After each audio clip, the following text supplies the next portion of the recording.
우리는 지난 시간에 시기하고 자랑하며 교만한 자는 하나님을 잊어버린 자다.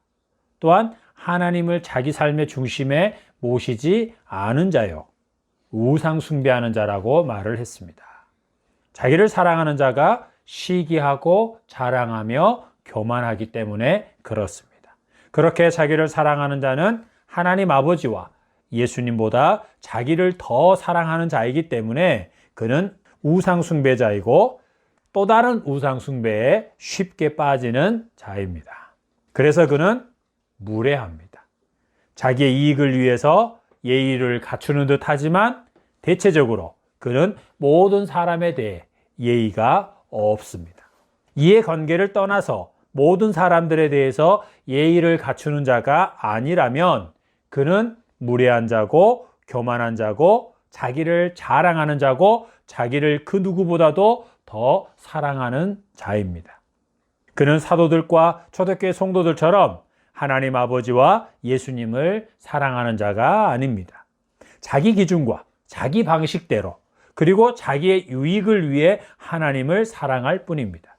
그가 사랑하는 하나님은 자기가 만들어낸 하나님이거나 성경의 하나님을 자기 중심, 세상 중심으로 각색시킨 다른 하나님, 다른 예수입니다.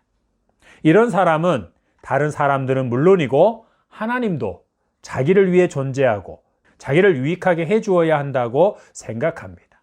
자기에게 이익이 되는 사람, 자기를 형통하게 해주는 하나님만을 하나님으로, 자기 편으로 인정해 주는 자입니다. 하나님에 대한 이런 사람들의 태도에 우리는 너무 기분 나빠하거나 분을 낼 필요는 없습니다. 왜냐하면 그가 믿는 하나님은 우리가 믿고 있는 여호와 하나님, 창조주 하나님, 구원의 하나님, 그런 하나님 아버지가 아니기 때문에 그렇습니다. 다른 하나님을 믿고 있는 자들에 대해서 우리가 굳이 그들의 그 행태에 대해 지나치게 화를 내거나 분을 낼 필요는 없다는 것입니다. 지난 시간에 이어서 우리는 계속해서 사랑에 대해서 살펴보도록 하겠습니다. 따라합니다. 예수님의 사랑은 성내지 않습니다. 예수님의 사랑은 화를 내지 않는다는 겁니다. 자, 이것은 화내는 모든 것을 금해야 한다는 그런 의미가 아닙니다. 영어 성경 NIV 성경에 보면 not easily angered, 쉽게 화를 내지 않는다라고 번역을 하고 있습니다.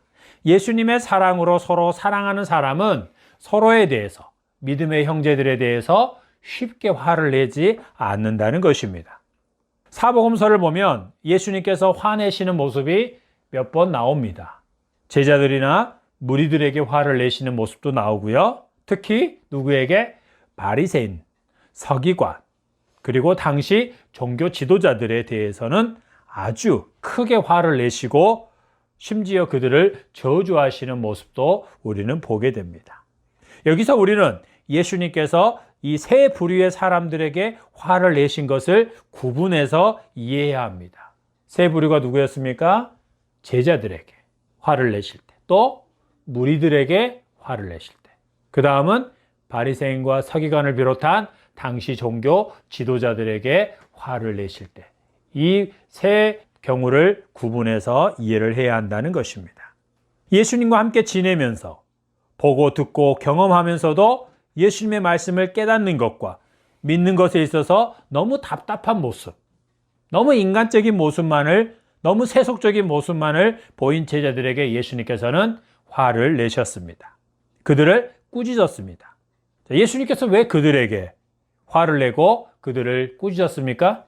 예수님께서 직접 그들을 사람 낚는 어부로, 또 훗날 사도로 세우시기 위해 택하여 부르신 자들이었기 때문입니다. 그래서 그들이 보고 듣고 경험했음에도 불구하고 깨닫지 못하고 인간적이고 세상적인 기대를 가지고 예수님을 따르고 있는 그들의 모습을 예수님께서는 책망하신 것입니다. 하나님 아버지께서 사랑하셔서 택하신 자들이요, 그러기에 예수님께서도 그들을 사랑하여 택하여 부르신 자들이었기 때문에 예수님께서는 그들에게 책망하고 화를 내셨던 것입니다. 그럼 예수님께서 제자들에게 화를 내고 책망했던 그 모습은 어떤 거냐? 잠언 3장 11절 12절에 보면 이렇게 말씀합니다. 내 아들아 여호와의 징계를 경히 여기지 말라. 그 꾸지람을 싫어하지 말라. 대저 여호와께서 그 사랑하는 자를 징계하시기를 마치 아비가 그 기뻐하는 아들을 징계함 같이 하시느니라 라고 말씀하고, 히브리서 12장 6절에서는 주께서 그 사랑하시는 자를 징계하시고 그가 받아들이시는 아들마다 채찍질 하심이라고 말씀합니다. 그 뒤에 구절에서는 징계를 받지 않는 아들은 어떤 자다? 사생자다. 아버지가 없는 자식이다. 근데 하나님께서는 우리를 자녀로 삼으셨기 때문에, 우리가 사생자가 아니기 때문에 하나님께서는 그 사랑하는 자를 징계하신다라고 말씀하고 있습니다. 무슨 말입니까? 하나님께서 택하신 우리의 잘못에 대해 책망하고 징계하시는 것은 우리가 하나님께서 사랑하시는 자녀이기 때문에 그렇다는 것입니다. 할렐루야. 아멘. 하나님 아버지와 예수님께서 택하신 자들을 책망하시고 징계하시는 것은 그들이 사랑하는 자녀들이기에 사랑으로 행하시는 것입니다. 그들 또한, 그 책망을 받는 그 자녀들 또한 예수님의 그 책망과 징계가 사랑의 증거임을 알게 되고 또 자기의 삶 속에서 선한 열매를 맺게 되는 것을 경험하게 됩니다. 반면에 예수님께서 바리새인들과 서기관들, 당시 종교 지도자들에게 화를 내신 것, 그들을 책망하고 저주하신 것은 제자들의 경우와는 정반대입니다. 사사건건 예수님에게 시비를 걸어오는 그들, 어떻게 해서든지 꼬투리를 잡아서 예수님을 죽이려고 하는 그들에게 예수님께서는 그들이 이미 심판을 받은 자요 저주를 받은 자라고 하십니다. 그들이 예수님께 그렇게 행한 것은 하나님의 말씀을 맡아 전하는 자들이요 종교 지도자들이었지만 하나님께서 택하신 자들이 아니었기 때문에 그렇게 예수님에게 행동한 것입니다. 하나님께서 택하지 않은 자들도 조직과 제도화된 종교 안에서는 얼마든지 그 과정을 통해서 종교 지도자가 될 수 있습니다. 바로 그렇게 종교 지도자가 된 자들이 예수님을 죽이려고 했고 실제로 예수님을 죽인 거죠. 결과적으로 그들은 하나님의 말씀을 가르치고 백성들을 다스리고 제사를 인도하고 한 자들이지만 결과적으로 그들은 누구다? 하나님께 택함을 받은 자들이 아니다. 하나님께서 세운 지도자들이 아니다라는 거죠. 그리고 그들이 예수님으로부터 이렇게 심한 책망과 심판과 저주의 말을 듣게 된 것, 그것은 마태복음 23장에 잘 나와 있는 것처럼 하나님의 이름으로 하나님의 백성들 위에 군림하면서 백성들을 착취하고 그래서 자기의 권력과 부유함을 누린 그런 자들, 그리고 백성들에게 종교적인 의무를 강제적으로 또 반드시 해야 된다라고 그렇게 종교적인 의무를 부여하고 행하게 하지만 수고하고 무거운 짐을 지고 고생하다가 결국 지옥에 가게 만드는 자들이었기 때문에 예수님으로부터 엄청난 심판의 말과 저주의 말, 책망을 들은 것이다 라는 거죠. 사도 바울도 말씀을 왜곡되게 가르치는 자들, 말씀을 부와 권력의 수단으로 활용하는 사역자들에 대해서, 거짓 사도, 거짓 선생들에 대해서는 거침없이 저주를 선포했습니다. 불신자들보다도 더 악하고 나쁜 자, 가장 큰 저주와 심판을 받을 자는 누구입니까? 하나님의 말씀과 예수님의 복음을 왜곡시키고 변질시키는 자들입니다. 자, 한번 따라해 볼까요? 불신자들보다 더 악하고 나쁜 사람, 가장 큰 저주와 심판을 받을 자는 하나님의 말씀과 예수님의 복음을 왜곡시키고 변질시키는 자들이다. 이런 자들을 조심해야 돼요. 성도들로 하여금 하늘의 소망을 두고 하늘의 임금, 하나님 아버지와 예수 그리스도를 섬기며 믿고 따르며 살게 하기보다 땅의 것들, 세상의 것들, 육신적으로 잘 먹고 잘 사는 것에 대해서 가르치고, 그래서 성도들의 눈을 하늘로 향하게 하기보다 땅만 바라보고 살게 만드는 그런 가르침을 펼치는 자들, 그리고 하나님 아버지와 예수님의 이름으로 그것을 받아 누리며 사는 것에만 관심을 갖게 하는 그런 설교자나 목회자, 그리고 하나님의 말씀을 전하는 자라는 권위를 내세워서 성도들 위해 군림하면서 그들을 다스리면서 또 그들에게 갖가지 종교적인 의무, 경건의 행위들을 요구하고 그 의무들을 수행하게 하므로 그걸 잘해야 땅에서 복을 받아 잘 먹고 잘 살 수 있다라는 이런 말씀으로 연결하여 성도들로 하여금 절대 복종, 절대 순종을 요구하는 그런 사역자들, 또 그걸 통해서 성도들을 통제하고 조종하는 사역자들은 저주를 받아 마땅합니다. 그들이 그렇게 가르치고 사역을 하는 것은 뭘 증명하는 거죠? 그들이 하나님께서 세우신 자가 아니라는 것. 하나님이 택하여 부르셔서 그들을 사역자로, 말씀을 전하는 자로 세우지 않았다는 것을 증거할 뿐입니다. 올바르게 믿는 우리는 바로 그런 사역자들을 분별하고 그들에 대하여 예수님처럼 사도 바울과 사도들처럼 분을 낼 수 있습니다. 그리고 하나님께서 그들의 설교나 가르침, 사역들을 멈추게 해달라고, 그들이 더 이상 강단에 설 수 없게 해달라고, 더 이상 하나님 아버지와 예수 그리스도의 이름을 더럽히지 않게 해달라고, 더 이상 다른 복음, 다른 하나님, 다른 예수를 전하지 못하게 그들의 입을 막아달라고 기도해야 합니다. 또한 성도들이 그들에게 휘둘리지 않고 그들의 욕심을 채우고 그들의 부와 명성을 위한 소모품이 되지 않도록 그들의 실체를 보고 그들로부터 떠나게 해달라고 기도해야 합니다. 그래서 하나님 아버지와 예수 그리스도와 성령님과 하나로 연합한 자로서 자유와 평강을 누리는 그런 믿음의 삶을 사는 자가 되게 해달라고 기도해야 합니다. 아멘.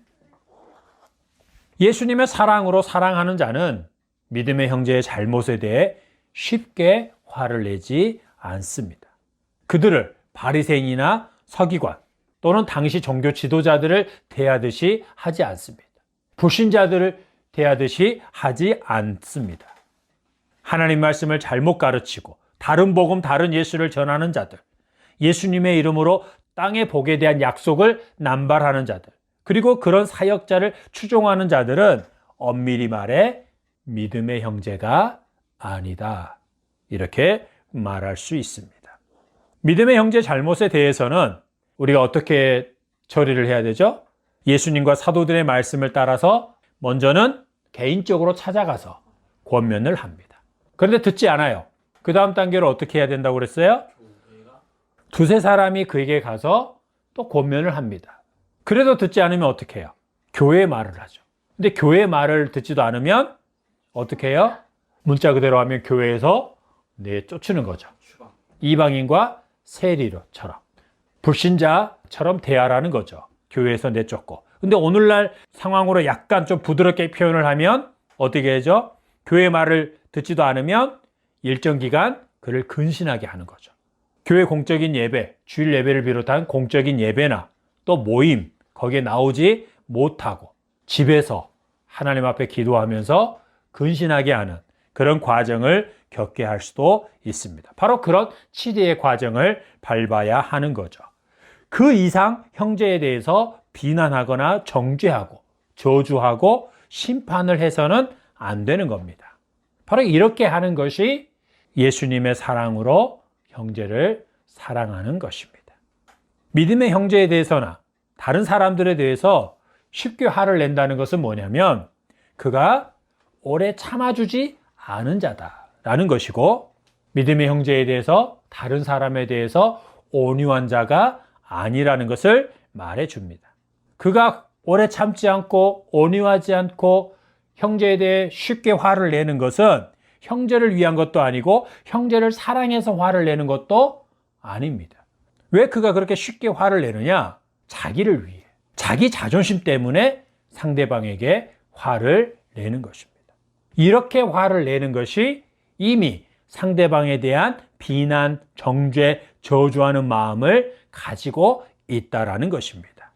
그것은 하나님 보시기에 죄를 짓는 것이죠. 형제에 대해, 서로에 대해 쉽게, 자주 화를 내는 사람, 그 화를 내는 그 자체가 문제가 아니라 화를 내는 이유가 자기를 위해 상대방에게 화를 내는 거고 자기 자존심 때문에 화를 내는 거다. 거기에는 이미 어떤 마음이 담겨져 있다? 상대방에 대한 비난과 정죄, 저주하는 마음이 담긴 상태에서 상대방에게 화를 내고 있는 것이기 때문에 그것은 예수님의 사랑으로 사랑하는 것도 아닐 뿐더러 하나님 보시기에 죄를 짓는 것이다 라는 거죠. 하나님께서 세우신 지도자들이, 또 목회자나 사역자들이 하나님의 백성, 또 오늘날 말하면 하나님의 자녀들, 성도들에게 화를 내는 경우는 어떻습니까? 자, 민수기 10장에 보면 이스라엘 백성이 가데스 지역에 이르렀지만 물이 없었어요. 그래서 모세와 다투지요. 그들은 모세를 향해서 먼저 죽은 자들처럼 자기들도 죽었더라면 좋았을 것이라고 하면서 왜 우리를 광야로 인도하여 자기들과 자기들의 짐승들을 다 죽게 하느냐고 원망을 합니다. 백성들의 원망과 불평을 들은 모세와 아론은 성막으로 가서 하나님 앞에 엎드립니다. 그때 하나님께서 그들에게 나타나서 지팡이를 가지고 내 형 아론과 함께 회중을 모으고 그들의 목전에서 너희는 반석에게 명령하여 물을 내라 하라. 내가 그 반석이 물을 내게 하여 회중과 그들의 짐승에게 마시게 할지니라고 말씀하십니다. 그래서 모세와 아론이 백성들을 그 반석 앞에 모읍니다. 그리고는 반역한 너희여 들으라. 우리가 너희를 위하여 이 반석에서 물을 내랴 라고 말하고는 자기의 지팡이로 반석을 몇 번? 2번 내리칩니다. 그러자 반석에서 물이 솟아나서 모든 백성과 짐승들이 마셨습니다. 그때 하나님께서 모세와 아론을 책망하십니다. 20장 12절 시작. 너희가 나를 믿지 아니하고 이스라엘 자손의 목전에서 내 거룩함을 나타내지 아니한 고로 너희는 이 회중을 내가 그들에게 준 땅으로 인도하여 드리지 못하리라 하시니라. 아멘. 모세와 아론이 하나님을 믿지 않았고 백성들 앞에서 하나님의 거룩함을 나타내지 않았다는 것은 무엇입니까? 모세가 백성들에게 한 말에 그 답이 있습니다. 모세는 물이 없는 것 때문에 자기에게 와서 불평과 원망을 쏟아내는 백성들에게 화가 나 있었습니다. 그래서 하나님께서 반석을 명하여 물을 내라고 하셨을 때 그는 백성들에게 화를 내면서 반역한 너희여 라고 말함으로써 하나님의 백성들을 정죄합니다. 이게 정죄예요. 그러면서 하나님께서 물을 주시겠다고 했는데 뭐라고 말을 해요? 우리가 너희를 위하여 이 반석에서 물을 내랴라고 말합니다. 온유함이 세상에서 가장 뛰어났다라고 인정받은 모세였지만 이 순간만큼은 결코 온유하지 않았습니다. 하나님께서 해결책을 주셨음에도 불구하고 그대로 순종하지 않았고 원망하고 불평하는 백성들을 향해 화를 내면서 그들을 정죄한 것입니다. 그리고 그 화를 이기지 못하고 반석을 명하라고 하셨는데도 자기 손에 들고 있는 지팡이로 반석을 2번이나 내리쳤습니다. 그것은 지금 누구를 내리친 걸까요? 화가 난 상태에서 반석을 내리쳤다는 것은 백성들을 내리친 것과도 같습니다. 하나님께서는 당신이 구원해내신 백성이기에 원망하고 불평하는 백성들과 다투지 않으셨어요. 그리고 메추리 사건 때와는 달리 거룩하신 모습으로 또 거룩한 방법으로 그들에게 물을 공급해 주시고자 했습니다. 하나님께서는 그들에게 진노하지 않았어요. 화를 내지 않고 있어요. 이번 사건에서는. 그러나 백성에게 화가 나 있는 모세의 말과 행동 때문에 그런 하나님의 거룩하심이, 그 거룩한 모습이 백성들에게 전달이 됐어요, 안 됐어요? 전달이 안 된 거죠. 오히려 분노하시는 하나님의 모습, 그들을 내리치시는 하나님의 모습을 백성들에게 보여준 거예요. 그러니까 백성들이 하나님을 그런 하나님으로 알도록 그런 모습을 보인 거죠, 모세가. 이것이 바로 모세가 하나님을 믿지 못하고 하나님의 거룩함을 나타내지 않았다는 의미예요. 모세의 말과 행동이 하나님의 그 거룩하심을 나타내지 않았다.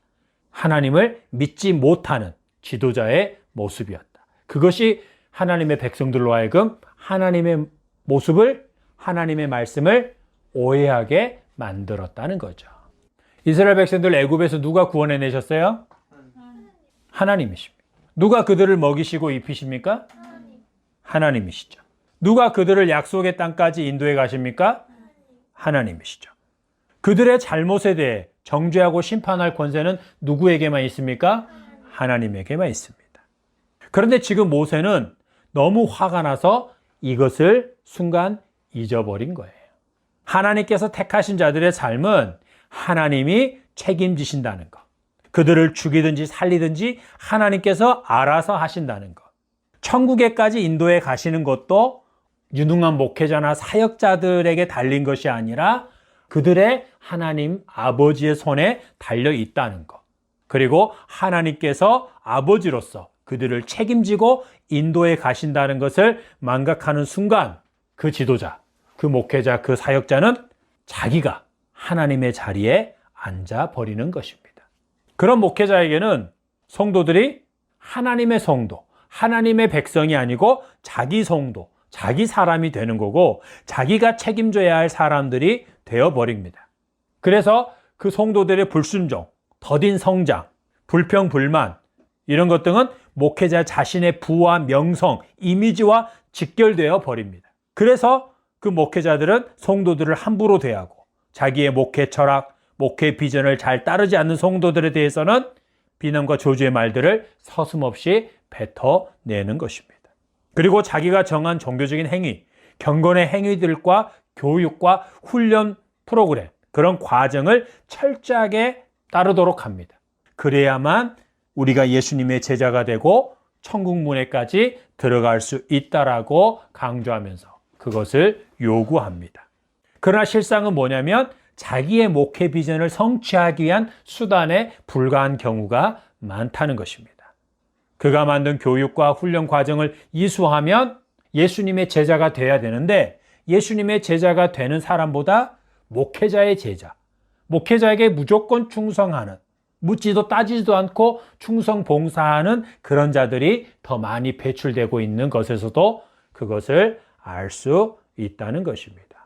설교할 때나 모임을 인도할 때나 성도들에게 화를 자주 내는 목회자는 10중 8구 하나님의 자리에 앉아 있는 자입니다. 하나님의 말씀에 순종하지 않은 것 때문에 은밀하게 지은 죄를 지적하면서 하나님을 경외하지 않는 자처럼 행동하고 말하는 것들 때문에 성도들을 책망하는 것이 아니라 자기의 말에 순종하지 않고 자기의 목회 비전에 동의하지 않고 자기가 교회 이름으로 하나님의 이름으로 추진하고 있는 어떤 그 사역에 동의나 헌신이나 참여나 봉사를 하지 않는 것 때문에 또 자기를 섬기지 않는 것 때문에 성도들을 책망하고 또 그렇게 하지 않으면 하나님께 복을 받지 못한다고 이렇게 말을 하고 심지어는 천국에 들어갈 수 없다, 구원이 취소될 수도 있다는 등의 말로 성도들을 겁박하고 저주하는 목회자는 하나님의 자리에 앉은 목회자이다. 그들은 10중 8구 하나님께서 세우신 목회자가 아니다라고 말할 수 있습니다. 더 나아가 자기의 설교나 목회에 대해서 또 목회자의 그런 사생활이나 가정생활에 대해서 비난이 아니라 비판하는 자들에 대해서나 교회를 떠나는 성도들에 대해서 거침없이 비난과 저주의 말들을 퍼붓는 목회자들 또한 하나님의 자리에 앉은 자고 하나님께서 세우지 않은 목회자일 수 있습니다. 교인이 아니라 성도, 하나님께서 택하시고 자녀 삼으신 그런 성도는 누가 책임지십니까? 하나님께서 자기 이름을 걸고 책임지십니다. 그의 삶을 책임지실 뿐만 아니라 이 책임진다는 말이 많이 오해가 돼요. 하나님이 책임지십니다 라고 대부분의 사람들은 뭐라고 이해하냐면 배고프지 않고 가난하지 않고 어려움 당하지 않고 평탄하고 형통한 삶을 책임져 주십니다 라는 말로 이해를 한다는 거죠. 불신자들이 이렇게 이해한다는 게 아니라 교회 안에 있는 자들이 이렇게 이해한다는 거예요. 그런데 성경은 예수님과 사도들이 말한 하나님께서 자기의 이름을 걸고 택하신 자들을 끝까지 책임지신다라는 이 의미는 뭐냐면 뭘까요? 한번 택하신 자를 결코 빼앗기지 않고 사단에게 빼앗기지 않고 어디까지? 영원한 하나님의 나라에까지 데리고 가신다.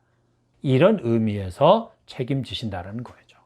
성도는 하나님께서 자기의 이름을 걸고 책임지십니다.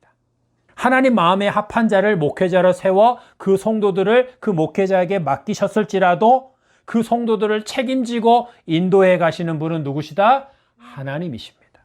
목회자는 그저 돕는 자일 뿐입니다. 하나님께서 성도들에 대해서 어떤 결정을 하시든 목회자는 그 결정에 동의를 하고 하나님의 말씀을 맡은 자로서 그리고 목회하는 자로서 자기의 역할에 충실해야 할 뿐이라는 것입니다. 아멘.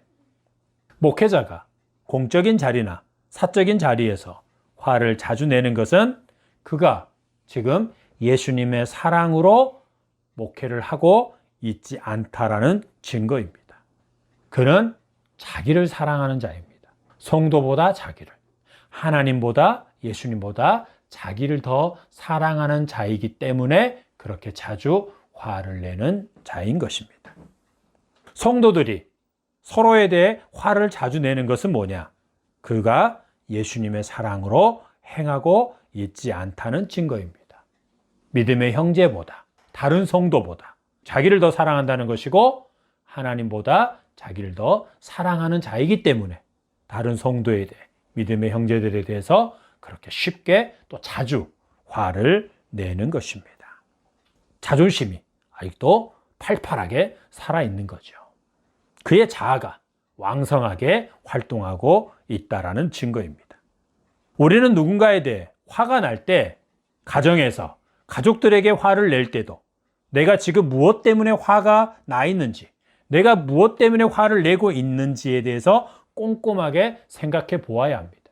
내 중심에서 나를 더 사랑해서 나의 자존심 때문에 내 기분 때문에 화를 내고 있는지 아니면 하나님 중심에서 예수님처럼 사도들처럼 그런 이유로 화를 내고 있는지를 살펴보아야 한다는 것입니다. 특히 부모의 입장에서는 자녀들에게 화를 낼 때, 책망을 할 때 내 중심, 내 기분, 내 자존심, 나 편하자고 화를 내고 있는 것인지 아니면 내 자녀가 예수님과 사도들이 보기에 거짓 사도, 거짓 선지자들 또 다른 복음을 쫓고 있는 그런 사람들에 대해서 분노하고 책망하고 화를 내는 것처럼 자녀를 올바른 신앙의 삶으로 인도하기 위해 그를 주의 말씀으로 교훈하고 훈계하고 책망하고 있는지를 살펴보아야 한다는 것입니다. 예수님의 사랑으로 서로 사랑하는 자는 서로에 대해 쉽게 또는 자주 화를 내지 않습니다. 그리고 자기를 위해서 예수님의 사랑으로 서로 사랑하는 자는 서로에 대해 쉽게 화를 내지 않고 자기를 위해 상대방에게 화를 내지 않습니다. 이것을 잘 점검해야 합니다. 혹 내 기분, 나 편하자고 내 자존심 때문에 화를 내는 거라면 그것은 하나님 앞에 죄를 짓는 것입니다. 왜? 이 화내고 있는 그 모습 속에 뭐가 있기 때문에 상대방에 대한 비난, 정죄, 저주하는 마음이 담겨져 있기 때문에 그렇습니다. 그것은 하나님 앞에 죄를 짓는 것이기 때문에 부모가 자녀에게 화를 내는 것이든 서로가 화를 내는 것이건 그것은 회개해야 되는 것이고 상대방에게도 때로는 용서를 구해야 하는 것입니다. 묻습니다. 여러분은 가정에서 가족들에게 또 부모된 자들은 자녀에게 자녀들은 부모에게 또 믿음의 형제들과 이웃들에게 너무 쉽게 화를 내고 있지는 않습니까? 기도하겠습니다.